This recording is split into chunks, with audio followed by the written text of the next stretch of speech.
السلام عليكم ورحمة الله وبركاته صحابتي واني سلام ميل بود kala joogtaan waa anigoo Samiha Khaliil maanta waxaa soo booqday walaashay macaan Aamina Cabdullaahi taasoo u sabab yahay walaalkay videogiisa markaa arkay wallahi intaa ku daala ani ilaahay u basheegi karo intaasna wax mobilkeeda iga qabto iyo wax ii sheego meelay joogto Nairobi way weyn tahay ayaan waaye alxamdulillah ugu dambeyn walaalkay la soo hadlay isagaana numberkii isbitaalka wax walba everything ii fududeeyay alxamdulillah gabadhan walaashaya anu xaalka saan u haystay iyo sida hadda tahay waa kala labo Soomaali Maxamedey waxaan rabi lahaa inaan gabadhan aan u kacno gabadhan dhibka haysto uu ka duwan yahay dhibka aad aragtaan ama waxaad iska maleynaysaan waxaan dhihi lahaa qof walbo oo islaam ah oo muslim ah xataa Soomaali wallahi iska daa qof walbo muslim ah xataa jirkiisa u damqanaya waxaan dhihi lahaa loo wada kaco annagaana iska bilaabeeno hadda kullee lacag badan wuu aruuriyay masha Allah almost 600 kun oo haya laakiin we need more lacag ka badan oo u baahanahay gabadhan waxay u baahan tahay quraan fara badan daawooyin badan marka waxaan dhihi lahaa Soomaali Maxamed ha loo kaco gabadhan ha loo kaco ani walaashay Saharo ayaana iska bilaabeeno dadka u kacayo annaga ka koow ah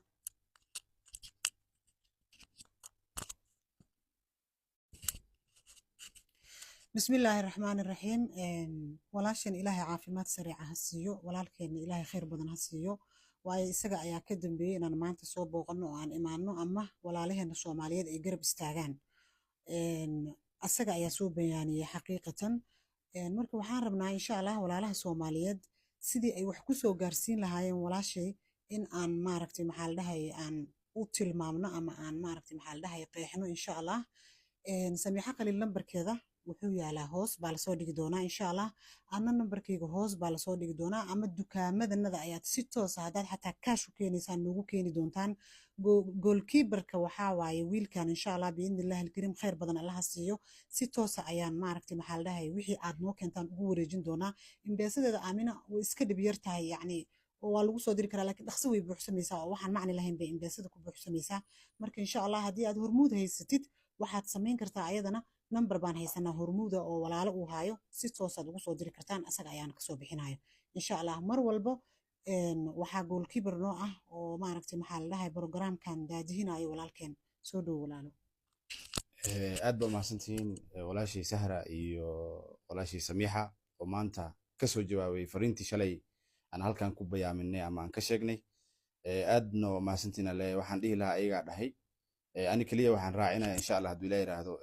kulay lambarada sidii idinka nilay tilmaama sameyn doontiin lambarka hormuudka maadaama dadka Soomaali jooga ayagana aad noo weydiinayeen embeesada inay lacag ku diri karin ay rabaan lambar hormuuda lambarka hormuudka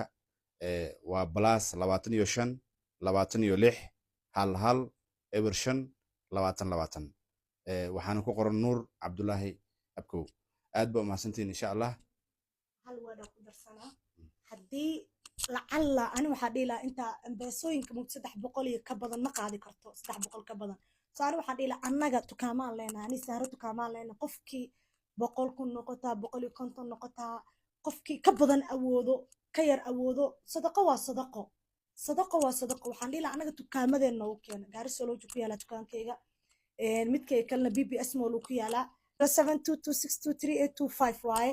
numberkayga ina ay ugu soo dirto waxaan ka jeclaan lahaa inta isoo wacdi inay dhahdo kaashkaas haya inta kugu keena iiga sharaf badan marka waxaan dhihi lahaa gabdhaha iyo wiilasha Soomaaliyeed ee magaca Soomaaliyeed ku hadlaa ama sheeganayo please gabadhan walaasheena waxaan rabaa inaan wada caawino annaga dhan inaan caawino kuwina jiraan la caawiyo please ii keena ma santiin ii keena anaa caawinaa idinka Ilaahay إن شاء الله وما صنتي شكرا. السلام عليكم هيك أنا إيكان إذا كإلهي أنا عاونية الله إيكان كوين أجوران هلا إيكان إن شاء الله أنا عاونية إيكان أنا رادين يبل ده أنا شيء كذا قلبت دايرو قرعة ماشي صوص عري مسؤول كذا وبدأ المدة 6 بلوده العائلة الأولى إسبتالة تالا marka arintaas jirta gabadha waa jiranta uu yiri waa meesha maxaa masuulka soo saartay yar oo asagana wax caabiyo oo Kismaayo joogay ayaa la joogay muddo 3 bilood ayaa lacag ugu leeyahay haye